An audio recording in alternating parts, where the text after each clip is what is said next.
నా లైఫ్లో నేను ఎప్పటికీ మర్చిపోలేని ఈ సినిమా మళ్ళీ అక్టోబర్ 18న రిలీజ్ చేయడం చాలా సంతోషంగా ఉంటుంది. ఎందుకంటే జనరేషన్స్ మారిపోతూ ఉంటాయి. 20 ఇయర్స్కి జనరేషన్స్. ఇప్పుడున్న జనరేషన్కి ఎవరికి ఖడ్గం అంటే ఎవరో తెలియదు. ఎందుకంటే వాళ్ళు 20 ఇయర్స్ వచ్చేసి ఉంటాయి కాబట్టి ఆ యూత్కి ఎవరికి కూడా ఖడ్గం గురించి నాకు తెలియకపోవచ్చు.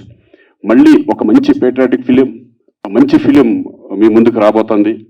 డెఫినెట్గా ఒక మంచి సినిమా చూసిన అనుభూతి మీకు కలుగుతుందని నేను మనస్ఫూర్తిగా అనుకుంటున్నాను. డెఫినెట్గా ఇంకా వంశీ అసలు ఈ సినిమా నాకు వచ్చేది కాదు, నన్ను వద్దన్నారు ప్రొడ్యూసర్ గారు. మధుమురళి ఫస్ట్ అంటే ఒకటి, అంతకుముందు నేను ఎప్పుడు ఫ్యామిలీ సబ్జెక్ట్ చేసేవాడిని. ఫ్యామిలీ సబ్జెక్ట్ చేస్తూ ఇంత పెద్ద దీంట్లో ఒక బ్యూటిఫుల్ మంచి ఎమోషనల్ క్యారెక్టర్ చేయడం అనేది ప్రొడ్యూసర్స్ కూడా డెఫినెట్గా వంశీ ధైర్యం చేసి నాకు ఇచ్చాడు. కానీ అంతే కదా వంశీ, ఫస్ట్ వద్దన్నాడు కదా.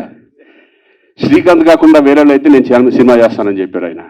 కానీ ఆయన అన్న దాంట్లో కూడా ఒక న్యాయం ఉంది. ఎందుకంటే అప్పటి వరకు నేను ఫ్యామిలీ సబ్జెక్ట్ చేశాను, భయపడ్డారు, ప్రొడ్యూసర్గా భయపడ్డాడు. కానీ వంశీ నాకు శ్రీకాంత్ గురించి తెలుసు, ఆడేంటో తెలుసు. డెఫినెట్గా శ్రీకాంత్ నాకు కావాలి అని పట్టుబట్టి మళ్ళీ ఈ క్యారెక్టర్ నాకు ఇవ్వడం నిజంగా నా లైఫ్లో నేను మర్చిపోలేను.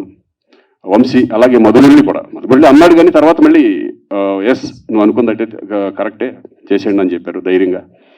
ఆ ధైర్యం చేసి నాకు ఆ క్యారెక్టర్ ఇవ్వడం, అలాగే దాంట్లో రవితేజ, ప్రకాష్ రాజ్ వాళ్ళు విద్యగా రాలేదు, వాళ్ళు లేరు, ఊళ్ళో లేరు కాబట్టి రాలేకపోయారు, లేకపోతే వాళ్ళు వచ్చేవాళ్ళు. So thank you Vamshi. నాకు ఎందుకంటే వంశీ